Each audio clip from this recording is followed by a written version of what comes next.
मुसलमानों, सब नमाजें खुसूसन बीच की नमाज यानी नमाज असर पूरे एहतिमाम के साथ अदा करते रहो और अल्लाह के आगे अदब से खड़े रहा करो।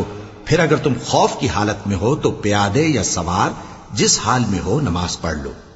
फिर जब अमन इत्मीनान हो जाए तो जिस तरीक से अल्लाह ने तुमको सिखाया है, जो तुम पहले नहीं जानते थे, अल्लाह को याद करो।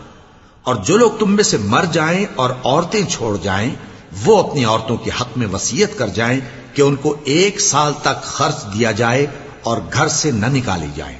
हां, अगर वो खुद घर से चली जाएं और अपने हक में पसंदीदा काम यानी निकाह कर लें तो तुम पर कुछ गुनाह नहीं।